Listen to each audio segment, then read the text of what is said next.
Imagine a nightmare scenario. You're a fighter pilot, soaring high above the vast, unforgiving Pacific Ocean, flying what you believe is the best plane your nation can offer. But every single time you encounter the enemy, they outmaneuver you, faster, deadlier, like a phantom in the sky. You're losing, badly, and the planes you fly just can't keep up. This wasn't just a bad dream. It was the terrifying, heartbreaking reality for American pilots in the early days of the Pacific War. For months, the Japanese Zero fighter reigned supreme, a true ghost in the skies, seemingly invincible. American pilots were desperate, facing an aircraft that could turn inside anything they flew, climb like a rocket, and stay in the air for what felt like forever. They were outmatched, outgunned, and outmaneuvered. But then, a stroke of unbelievable luck, a genuine miracle even, changed everything. A single, damaged Zero, crash-landed and captured, became the key, the blueprint, the secret weapon that unlocked its weaknesses and, in doing so, turned the entire tide of the air war in the Pacific. When the bombs fell on Pearl Harbor on December 7, 1941, shattering the peace and plunging the United States into World War II, America's air forces in the Pacific were immediately put to the test. What they found was a brutal, shocking truth. The Japanese Mitsubishi A6M0 fighter was utterly, terrifyingly superior to almost everything the Americans had to throw at it. From the Philippines to Wake Island, from the initial desperate skirmishes to the larger, more organized battles, the Zero dominated. It wasn't just a good plane. It was a revelation, a masterpiece of aeronautical engineering for its time, designed to be as light and agile as possible. American pilots, flying their F-4F Wildcats and P-40 Warhawks, found themselves in a desperate struggle for survival. The Wildcat, a sturdy, tough little fighter, could take a lot of punishment, but it was slow, heavy, and couldn't turn with the Zero.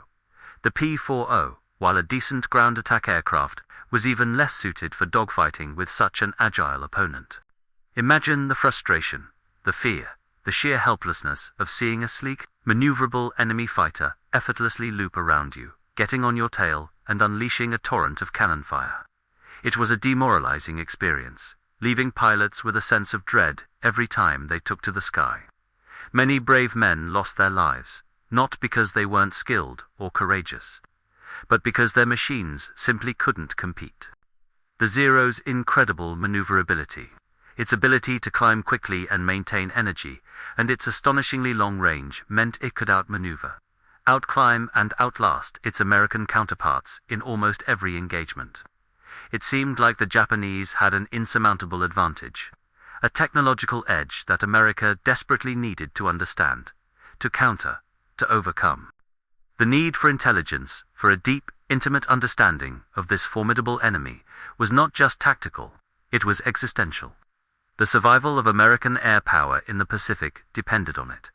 The situation was dire, almost unthinkable. The early days of the Pacific War were a series of devastating losses for the Allied forces. Wake Island fell quickly, the Philippines were overrun, and even major naval engagements, like the Battle of the Coral Sea, while technically a strategic victory for the Allies, still highlighted the terrifying effectiveness of Japanese naval air power. The Zero was at the heart of this success. Its design philosophy was radically different from anything the Americans were producing. Japanese engineers, driven by the need for a long-range fighter to support their island-hopping campaigns and protect their vast fleet, prioritized lightness and agility above all else. This meant sacrificing armor protection for the pilot, self-sealing fuel tanks, and structural robustness. The result was a plane that could turn on a dime, climb like a homesick angel, and fly for incredible distances, far exceeding the range of its Allied counterparts. Pilots like Major Gregory "Pappy" Boyington, who would later become a legendary ace, recalled the early encounters with a mix of awe and terror. He described the Zero as almost impossibly agile, able to climb vertically and twist in ways that defied belief. American pilots, trained on heavier, more stable aircraft, found themselves utterly outmatched in traditional dogfights. Their planes, designed for speed and diving attacks, were simply too sluggish to compete in a turning battle. They needed to find a new way to fight, a way to exploit the Zero's weaknesses. But first, they needed to know what those weaknesses actually were. It was like trying to fight a ghost. You knew it was there, you felt its presence, but you couldn't quite grasp it, couldn't pin it down. The psychological toll on the American pilots was immense. They were brave, but bravery alone couldn't overcome a fundamental design superiority. They needed answers, and they needed them fast. The entire war effort in the Pacific hinged on cracking the Zero's code, understanding its secrets, and developing a counter-strategy that would level the playing field, or better yet, tilt it decisively in their favor. The stakes couldn't have been higher. Every lost pilot, every lost plane, meant a step further away from victory, a step closer to defeat. Then, on June 4, 1942, just as the pivotal Battle of Midway was unfolding, a small, seemingly insignificant event occurred thousands of miles to the north, in the cold, desolate Aleutian Islands, off the coast of Alaska. This event, initially overlooked in the grand scheme of the war, would prove to be one of the most crucial intelligence coups of the entire conflict. The Japanese, in a diversionary tactic for Midway, launched an attack on Dutch Harbor, a U.S. naval base. During one of these raids, a young, skilled Japanese pilot named Tadayoshi Koga, flying a Mitsubishi A6 M20, took off from the carrier Rougeau. His mission, like many others, was to engage American defenses. During the dogfight, Koga's Zero sustained damage. Accounts vary slightly, but it's believed his oil line was hit by ground fire. With his engine sputtering and rapidly losing power, Koga knew he couldn't make it back to his carrier. He had a pre-arranged emergency landing site in mind, a small, flat, seemingly innocuous bog on Okatan Island, part of the Aleutian chain. This was a secret designated spot for damaged Japanese aircraft to land, hoping for rescue, or at least to deny their technology to the enemy. Koga skillfully brought his Zero down, but the soft, marshy ground of the bog was deceptive. Instead of a smooth landing, the landing gear sank deep into the mud, flipping the aircraft violently onto its back. Koga, tragically, was killed instantly, his neck broken by the impact. His body remained trapped inside the inverted cockpit. The Zero, remarkably, was largely intact. Its airframe was bent and twisted in places, the engine cowl crumpled, and the propeller mangled. But the overall structure, the wings, the tail, the fuselage, they were all there, complete. For weeks, the Zero lay there, a silent, inverted sentinel in the Alaskan wilderness, hidden from immediate view by the undulating terrain and the ever-present fog. It was a needle in a haystack, a priceless piece of enemy technology waiting to be discovered. The discovery itself was almost accidental. On July 10th, over a month after Koga's crash, a U.S. Navy PBY Catalina patrol plane, on a routine reconnaissance mission, spotted the strange, overturned aircraft. Lieutenant William Thies, the pilot, initially thought it was an American plane that had crashed. But as he circled lower, the distinctive red Hinamaru, the Japanese rising sun insignia, on the wings, became clearly visible. This was no American plane. This was a Japanese Zero, and it looked remarkably complete. The implications were staggering. News quickly reached naval intelligence. This wasn't just a Zero. It was a asterisk, largely intact, *0, the holy grail of intelligence gathering. The previous attempts to study captured Japanese aircraft had yielded little. Most were too badly damaged to be of any real use. Fragmented wreckage, rather than a complete machine. But this one, this one was different. Getting to it, however, was another challenge entirely. Okatan Island was remote, the terrain treacherous, and the weather unforgiving. A salvage team was quickly assembled. Led by Lieutenant Bob Dale, they faced a monumental task. The plane was stuck deep in the bog, far from any road or easy access point. They tried various methods, including using a tractor, but the Zero was too heavy, too mired in the mud. The fear was that any attempt to yank it out carelessly would destroy the very thing they were trying to save. This wasn't just about getting a plane. It was about getting the asterisk plane, preserving every rivet, every wire, every piece of its intricate machinery. They needed to treat it with the utmost care, like an archaeological artifact of immense strategic value. Eventually, a more ingenious solution was devised. They dug out around the plane, using a combination of hand tools and brute force, creating a makeshift runway from wooden planks laid over the bog. Then, using sheer human ingenuity and muscle, they slowly, carefully, righted the aircraft and dragged it onto firmer ground. The operation was slow, painstaking, and incredibly difficult, but the team understood the immense importance of their mission. They knew that every scratch, every dent, every piece of internal wiring could hold a vital clue to defeating the enemy. Once out of the bog, the Zero was loaded onto a barge, a delicate operation in itself, and transported to the nearby naval base at Dutch Harbor. From there, it was carefully transferred to the USS Michiel, a transport ship, and then, under heavy guard and in absolute secrecy, it began its long journey south, towards the continental United States. The destination Naval Air Station North Island in San Diego, California. The Okatan Zero, as it would come to be known, was about to undergo the most intense scrutiny any enemy aircraft had ever received. It was a moment that would fundamentally alter the course of the air war in the Pacific. The journey itself was a testament to the importance placed on this single machine. It wasn't just a piece of metal. It was a captured secret, a puzzle waiting to be solved, and its answers could save countless American lives. The arrival of the Okatan Zero at Naval Air Station North Island in San Diego was shrouded in intense secrecy. The Navy understood the immense strategic value of this nearly intact enemy fighter. It was unloaded with extreme care and immediately taken to a secure hangar, a place where only a select few, those with the highest clearances, would be allowed to work on it. The first order of business was to meticulously repair the damage it had sustained during its crash landing and subsequent recovery. This wasn't just about making it flyable. It was about restoring it to as close to its original, factory-fresh condition as possible, ensuring that its performance characteristics could be accurately assessed. A team of the Navy's most skilled mechanics and engineers was assigned to the task. They painstakingly straightened crumpled panels, replaced the damaged propeller, repaired the oil line, and checked every single system.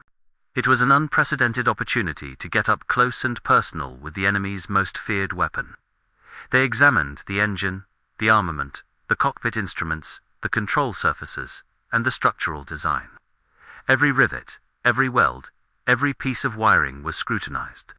What they found confirmed many of the rumors and initial reports from combat pilots, but also revealed crucial details they could never have guessed.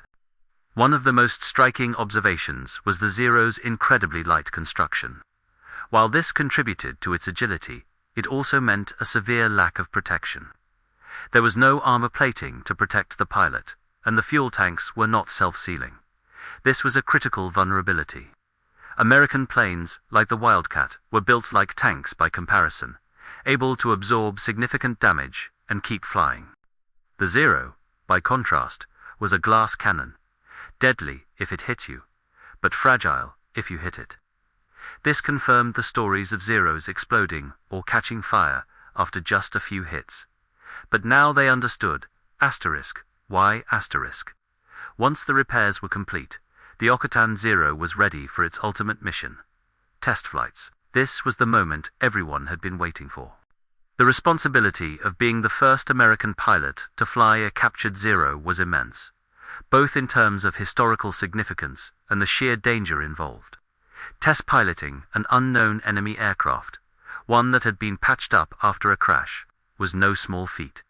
There were no manuals, no flight checklists in English, no friendly ground crew familiar with its quirks. It was a leap into the unknown. Several highly experienced test pilots were chosen for this critical task, but one name stands out prominently: Lieutenant Commander Frank Aspig Lent. Lent was an exceptional aviator, known for his meticulous approach and his ability to push aircraft to their limits while accurately documenting their performance. He, along with others like Lieutenant Colonel Manuel Pete Boston, Lieutenant Commander Frederick Trapnell, and Edwin Schock, would undertake a series of intensive test flights. pushing the Zero through its paces, simulating combat maneuvers, and gathering every possible piece of data. Lent's initial flights were cautious, familiarizing himself with the Zero's unique controls and handling characteristics. He quickly discovered what American pilots had been reporting in combat. The Zero was incredibly nimble at low speeds. It could turn inside anything the U.S. Navy had, climb like a homesick angel, and had an astonishingly low stalling speed, meaning it could maintain control even when flying very slowly, giving it a distinct advantage in close-in dogfights. The range was also incredible, confirming why the Japanese could project air power so far across the Pacific. However, as Lent and the other test pilots pushed the Zero harder, they began to uncover its critical weaknesses.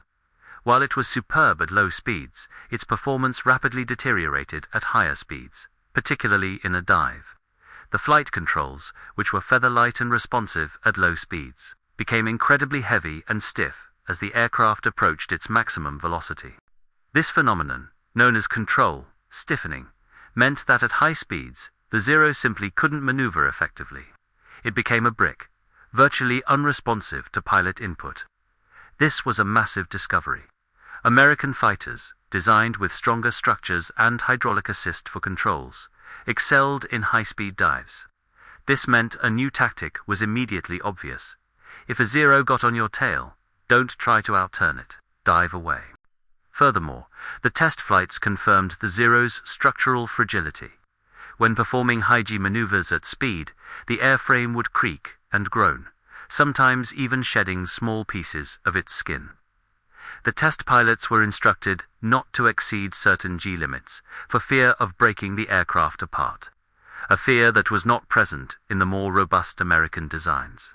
This confirmed the earlier observations about its lack of armor and self-sealing fuel tanks. The Zero was built for agility, not for taking hits or absorbing stress. The intelligence gathered from these test flights was invaluable. It was immediately compiled into detailed reports and disseminated to every fighter squadron in the Pacific. Pilots finally had concrete, proven data on their enemy. They learned that if a Zero was on their tail, they should push the stick forward, dive away at maximum speed, and the Zero simply wouldn't be able to follow. If they were in a turning fight and couldn't shake the Zero, they should climb vertically. The Zero might outclimb them initially, but if they could get enough speed, they could then dive back down, reversing the situation. These findings also validated and refined existing tactics, like the Thatch Weave, developed by Lieutenant Commander John S. Thatch. This tactic involved two aircraft flying parallel to each other.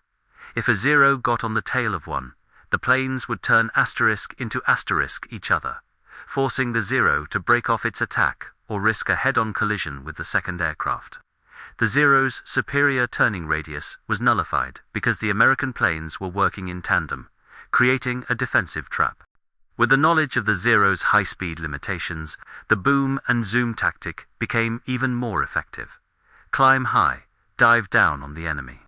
Unleash a burst of fire, and then use your superior dive speed to escape and climb back up for another attack, never engaging in a protracted turning fight. The captured Zero wasn't just a static display. It was a living, breathing blueprint of the enemy, and its dissection provided the answers that American pilots desperately needed. It transformed the war in the Pacific from a desperate struggle for survival into a calculated game of exploiting the enemy's weaknesses, and perhaps no aircraft benefited more from this newfound intelligence than the F-6F Hellcat.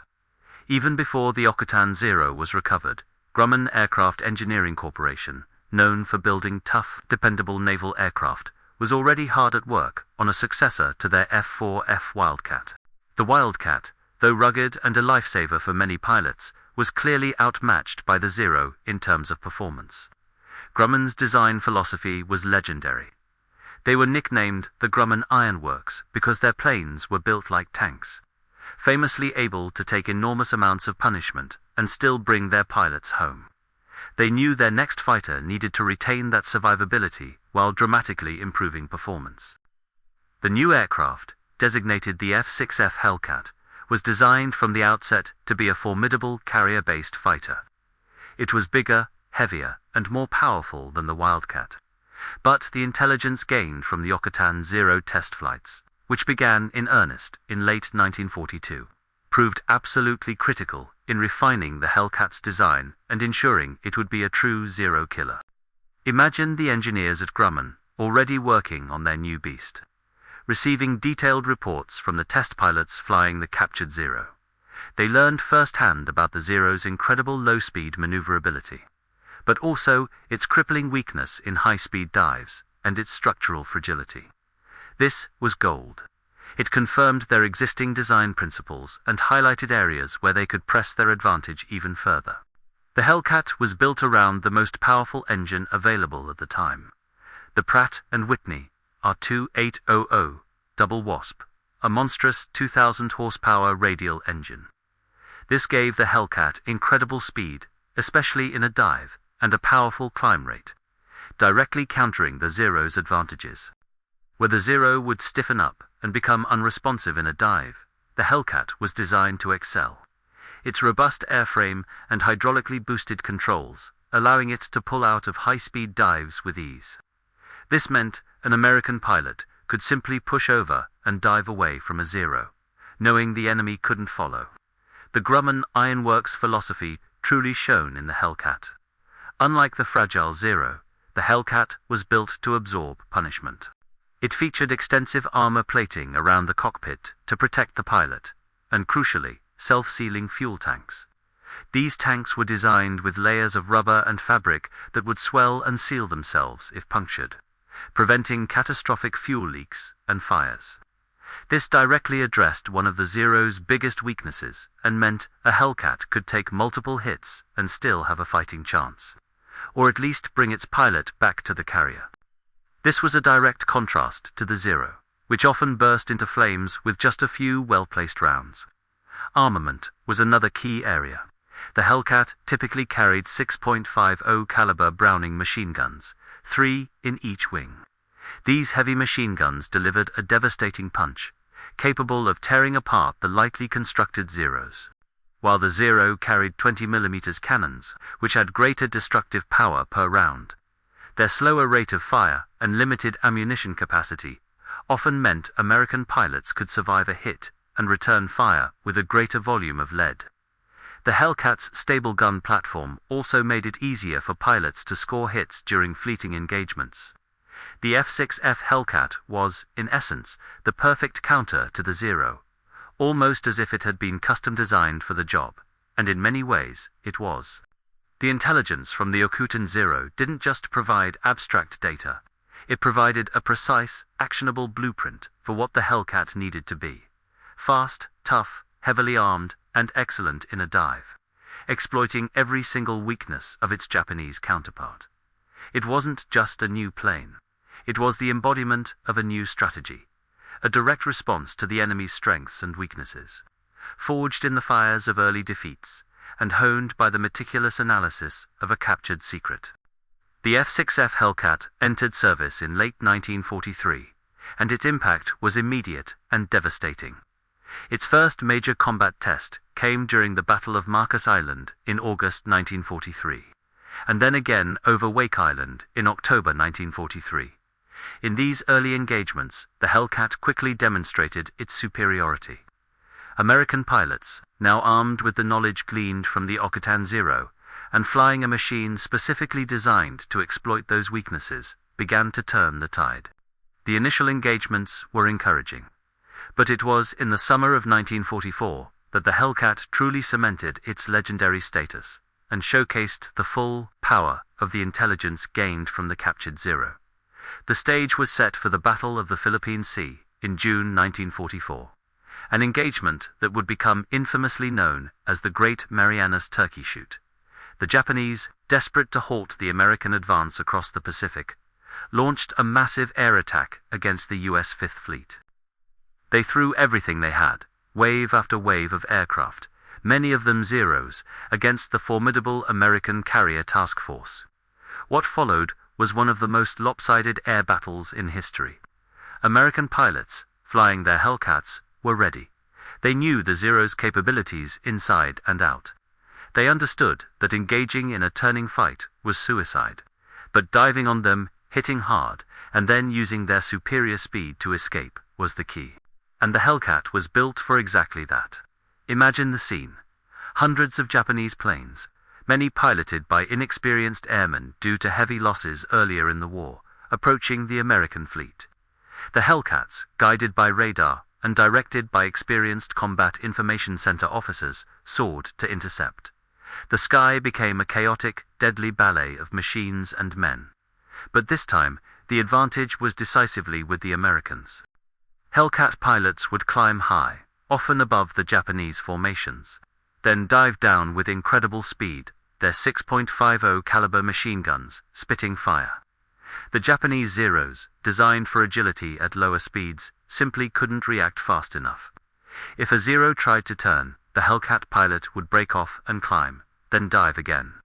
If a Zero tried to dive, the Hellcat would follow, outrunning and outdiving it. The Hellcat's robust construction meant it could absorb hits that would have torn a Zero apart, and its powerful engine allowed it to recover quickly from dives and climb back into position for another attack. The sheer volume of fire from the Hellcat's 6.50 calibers was devastating to the lightly armored Zeros. Pilots reported seeing Japanese planes disintegrate or burst into flames with just a few well-aimed bursts. The confidence of the American pilots soared. They no longer feared the Zero, they hunted it. This wasn't just a technological victory. It was a psychological one too. The fear factor had shifted. By the end of the Great Marianas Turkey Shoot, the Japanese suffered catastrophic losses. Over 300 aircraft were shot down, with many more damaged or lost operationally, while the Americans lost a mere 29 Hellcats. This incredible ratio, almost 10-1 in a single battle, was a stark testament to the Hellcat's superiority and the effectiveness of the tactics. Developed from studying the Okutan Zero, but the overall kill ratio for the F-6F Hellcat against all Japanese aircraft throughout the war was even more astounding. An incredible 19-1. For every 19 Japanese planes shot down by Hellcat pilots, only one Hellcat was lost in air-to-air combat. This wasn't just a good record. It was unprecedented. This kill ratio was not just a result of a superior aircraft, but a combination of factors all stemming from that single captured Zero. It was the intelligence that allowed Grumman engineers to refine the Hellcat's design, emphasizing speed, dive performance, and survivability. It was the intelligence that allowed American test pilots to understand the Zero's strengths and, crucially, its weaknesses. And it was the intelligence that allowed combat pilots to develop and execute tactics that exploited those weaknesses, turning the tide from desperation to dominance. The Hellcat became the scourge of the Pacific skies. A true Zero killer, and its success story is inextricably linked to the insights gained from Tadayoshi Koga's ill-fated crash landing on Okutan Island. It stands as one of the most compelling examples in military history of how a single piece of enemy equipment, meticulously studied, can completely alter the course of a war.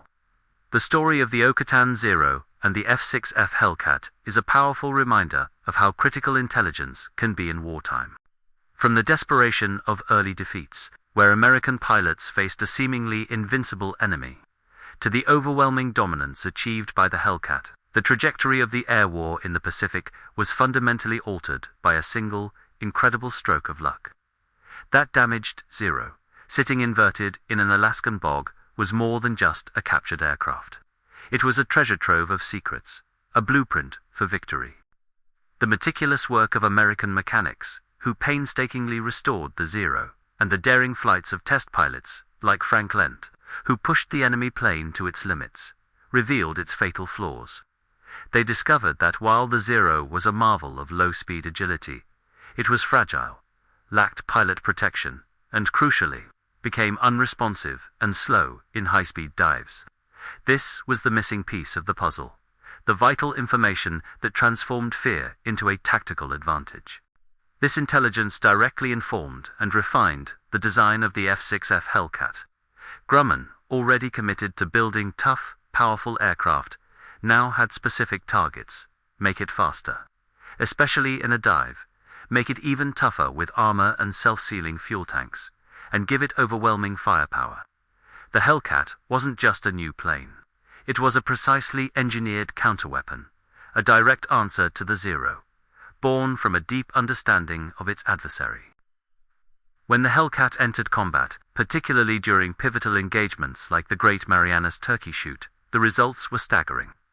American pilots, armed with superior machines and, more importantly, with a clear understanding of how to fight the Zero, turned the tables completely. The skies over the Pacific, once dominated by the Japanese, now belonged to the Hellcat. The incredible 19-to-1 kill ratio achieved by the Hellcat wasn't just a statistic. It was a testament to the power of adaptation, analysis, and strategic thinking. It saved countless lives and played a decisive role in securing Allied victory in the Pacific. The Akutan Zero is long gone, destroyed in a training accident in 1945, but its legacy lives on. It symbolizes the ingenuity, the perseverance, and the sheer human will to overcome impossible odds. It reminds us that even the most formidable enemies have weaknesses, and that understanding those weaknesses can be the key to turning the tide of history.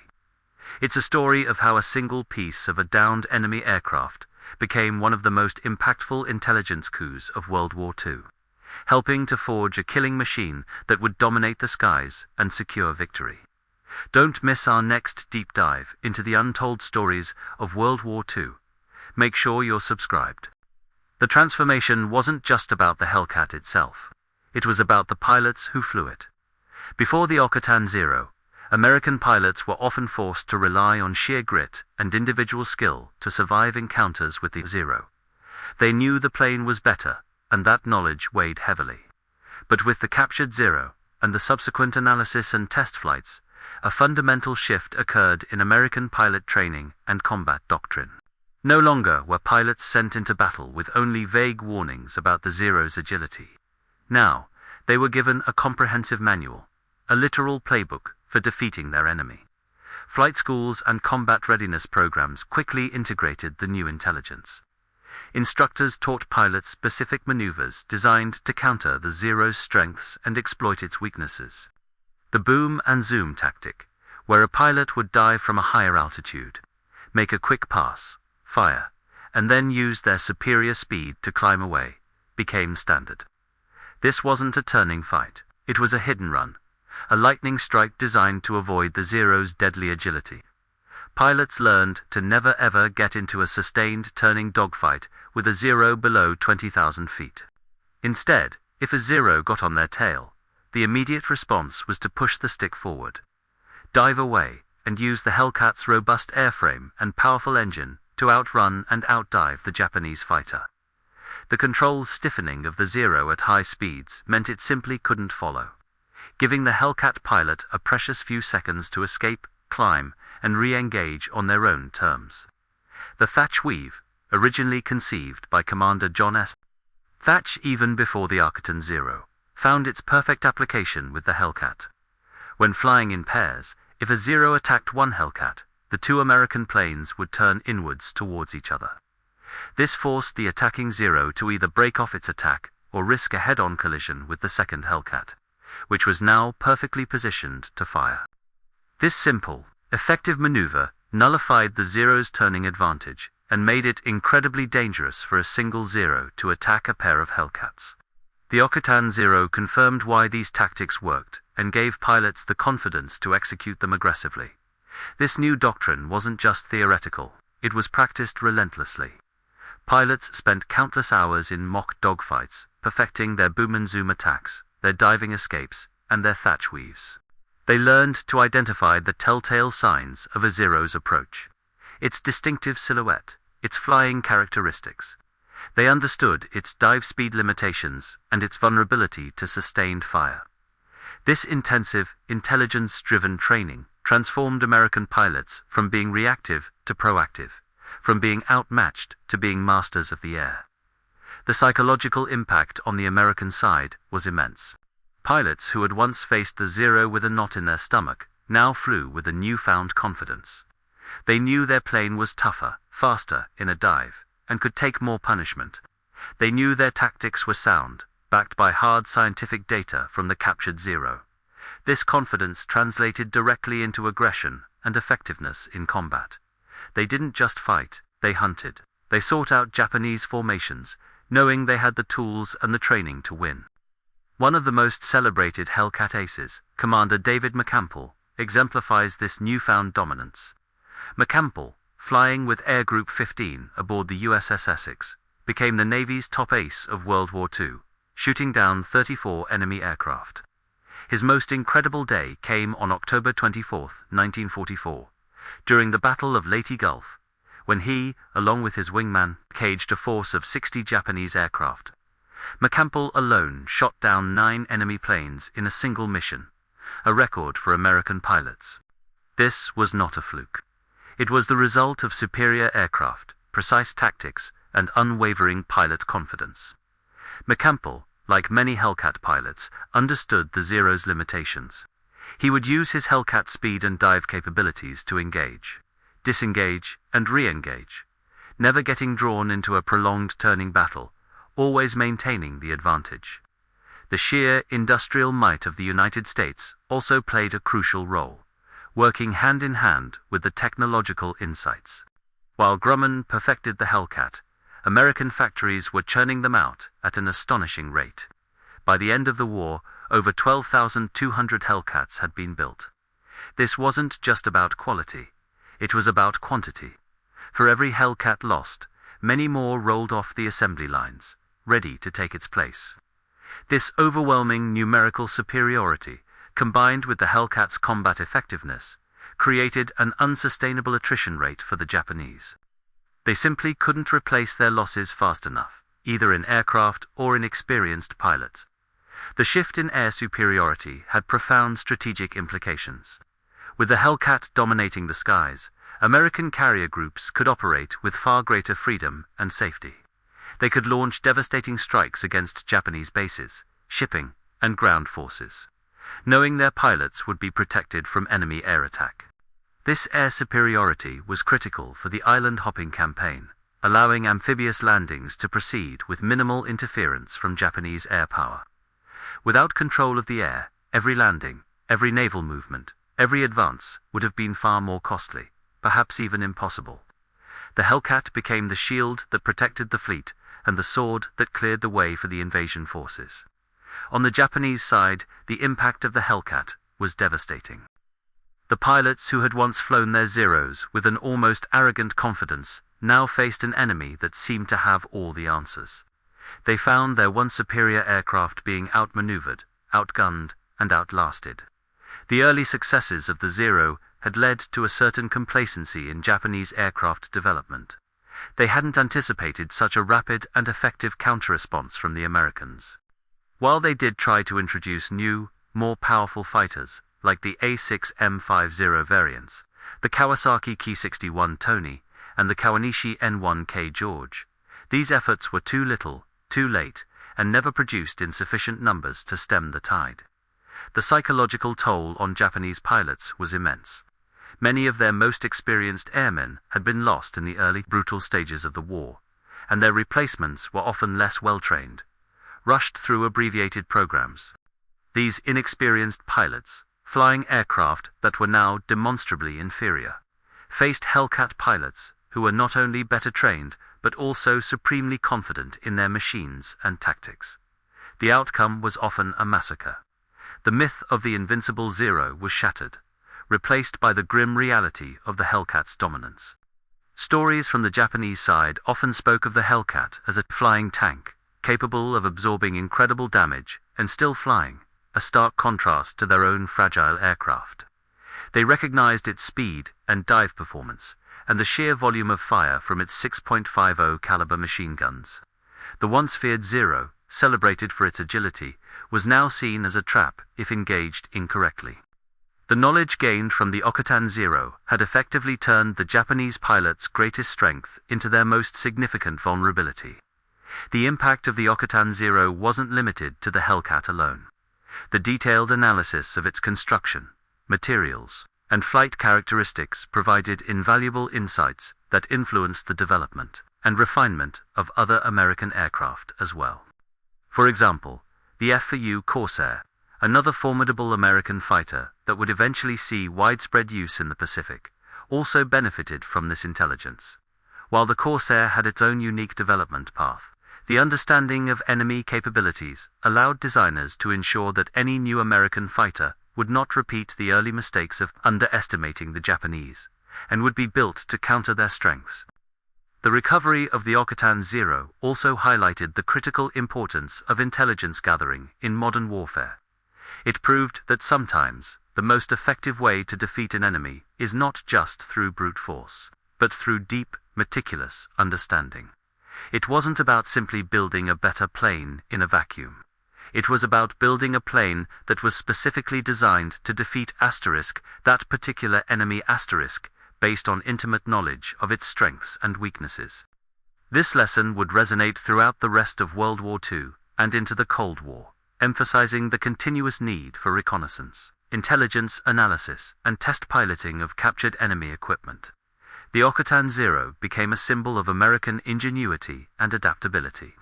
It represented the moment when the tide truly began to turn in the air war over the Pacific. From being on the defensive, struggling to cope with the Zero's superiority, the U.S. Navy and Marine Corps air arms transitioned to overwhelming offensive dominance. The Hellcat, guided by the ghost of the Okutan Zero, became the instrument of that dominance, achieving a kill ratio that remains one of the most astonishing statistics in the history of aerial combat. This wasn't just a victory of technology, it was a victory of information. It was the story of how a single, crashed plane, found in a remote corner of the world, could provide the key to unlocking an entire enemy air force's secrets, leading to a strategic advantage that irrevocably altered the course of a global conflict. The legacy of the Okutan Zero is a testament to the fact that sometimes the smallest details, when properly understood and applied, can have the most profound and far-reaching consequences. It's a vivid illustration of how intelligence, when combined with industrial power and human courage, can truly change the world. The roar of the Hellcat's engine, the chatter of its machine guns, and the silent, inverted wreckage of a Zero in an Alaskan bog are all intertwined in a story of survival, adaptation, and ultimate victory. The ripple effect of the Okutan Zero's capture and analysis extended far beyond the cockpit of the Hellcat or the immediate dogfights over contested islands. This single intelligence coup fundamentally altered the entire strategic landscape of the Pacific War, with the Hellcat dominating the skies. The U.S. Navy could now execute its ambitious island-hopping strategy with a level of air superiority that crippled Japanese defenses. Imagine the sheer relief and newfound confidence aboard American aircraft carriers. No longer were their decks and ships constantly vulnerable to swarms of agile, almost untouchable Japanese fighters. With Hellcats flying combat air patrols, protecting the fleet, the American carriers could launch their dive bombers and torpedo planes with a greater sense of security.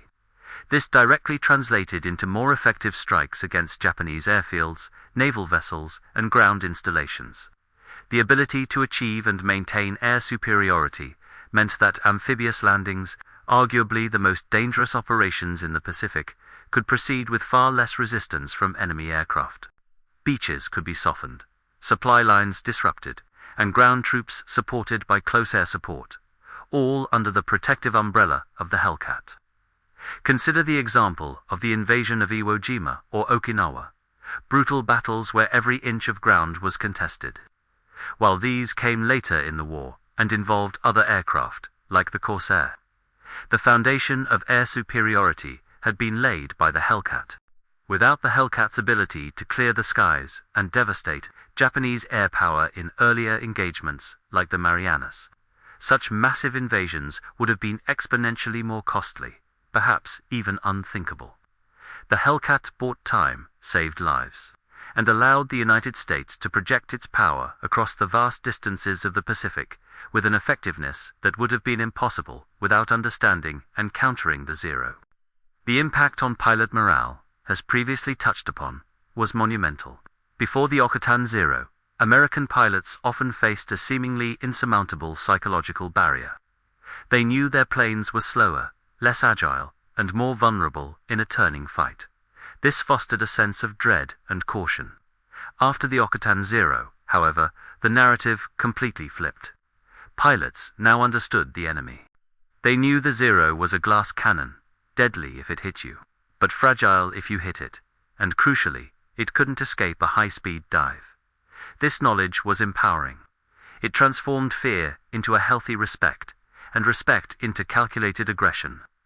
Pilots would gather in ready rooms before missions, no longer just discussing vague dangers, but concrete tactics. Remember the dive. Don't turn with him. 650s will shred him. The confidence became palpable. This wasn't just individual bravery. It was a collective shift in attitude, a shared understanding of how to win. Aces, like Joe Foss, who flew the Wildcat, and David McCampbell, the Hellcat ace, were not just skilled individuals. They were products of a system that learned, adapted, and then leveraged that learning into overwhelming combat effectiveness.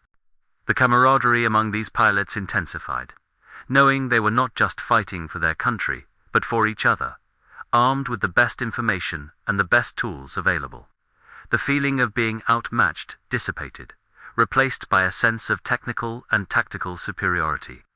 While the Hellcat was the direct beneficiary, the intelligence from the Okatan Zero also subtly influenced other Allied air forces operating in the Pacific. Even the U.S. Army Air Forces, USAAF, flying land-based fighters like the P-38 Lightning, P-47 Thunderbolt, and later the P-51 Mustang, benefited from the detailed performance data, though their primary targets were often Japanese. Army fighters like the Ki-43 Oscar or Ki-61 Tony, the general understanding of Japanese aircraft design, philosophies prioritizing maneuverability and range over pilot protection and structural robustness was universally applicable. P-38 pilots, for instance, already adept at boom and zoom tactics due to their twin-engine design and speed, found their strategies reinforced. The P-47, a heavy, powerful fighter, excelled in high-speed dives and could take enormous amounts of damage, making it a natural zero killer when it encountered them. The P-51, arriving later in the Pacific, brought its own blend of speed and range, further cementing Allied air dominance. The Okatan Zero didn't just help design the Hellcat. It helped shape the entire Allied approach to fighting Japanese aircraft. On the Japanese side, the failure to adapt to the Hellcat's overwhelming superiority and the tactics it enabled was catastrophic.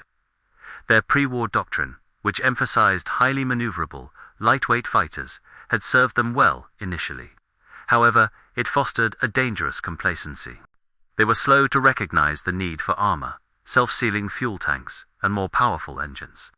While they did attempt to introduce new fighter designs, such as the aforementioned A6M50, which had slightly improved speed and armament, or dedicated interceptors like the KT for Frank and the N1K George, these efforts were hampered by a multitude of factors. Firstly, their industrial capacity simply couldn't match that of the United States. While American factories churned out thousands of Hellcats, Corsairs, and other aircraft, Japanese production was limited by resource shortages, bombing campaigns, and logistical bottlenecks. Even when they developed promising new designs, they couldn't produce them in sufficient numbers to make a difference. Secondly, the quality of their pilot training declined precipitously. The early war aces, the highly skilled veterans who had dominated the skies, were irreplaceable. Their loss in battles like Midway and the Marianas left a void that could not be filled. New pilots were rushed through training programs, often sent into combat with insufficient flight hours and little experience against the superior tactics of the Hellcat. These inexperienced pilots, flying increasingly outmatched aircraft, were sent to face a well-trained, confident enemy in technologically superior machines. The results were predictably devastating. Thirdly, Japanese tactical doctrine remained largely rigid. They continued to emphasize close-in turning dogfights, a strategy that played directly into the Hellcat's strengths by allowing American pilots to dictate the terms of engagement. They lacked the intelligence-gathering capabilities to fully understand the Hellcat's specific advantages or to effectively counter the refined American tactics. The lack of a captured Hellcat for analysis meant they were always playing catch-up, always guessing, while the Americans had a detailed blueprint of their enemy. This asymmetry in intelligence proved to be a decisive factor. The Akutan Zero itself, the physical embodiment of this intelligence coup, met an inglorious end. After its invaluable test flights were completed, it was used for propaganda tours across the United States, allowing the public to see the famed enemy fighter up close. It was then relegated to a training role, used to give American pilots hands-on experience with an enemy aircraft. However, in February 1945, while being taxied by an inexperienced pilot at Naval Air Station San Diego, it collided with a parked SB-2C Helldiver and was destroyed. Its remains were eventually scrapped. A rather mundane end for an aircraft that had played such an extraordinary role in the war. But by then, its mission was complete. Its secrets had been fully revealed, and its legacy was already cemented in the successes of the Hellcat. The enduring legacy of the Akutan Zero is multifaceted. It serves as a stark reminder of the critical importance of intelligence gathering in modern warfare. It illustrates that understanding your enemy's strengths and weaknesses is just as vital, if not more so, than simply building better weapons. It underscores the value of adaptability, how the American forces, initially outmatched, learned, adapted, and ultimately triumphed by leveraging every available piece of information. The F-6F Hellcat, forever linked to the Akutan Zero, stands as a testament to this process. It was not just a powerful fighter, it was an intelligent design, a meticulously crafted response to a known threat. Its incredible 19-to-1 kill ratio is not just a number. It represents thousands of American lives saved, countless missions successfully flown, and a decisive shift in the balance of power in the Pacific. The story of the Hellcat and the Akutan Zero is a classic example of how a singular event, seemingly small in the grand scheme of a global conflict, can set in motion a chain of consequences that ultimately determines the course of history. It's a story that continues to resonate, reminding us that knowledge, when applied with courage and determination, is the ultimate weapon. If you found this deep dive into the turning points of World War II fascinating, make sure you're subscribed for more incredible stories from history.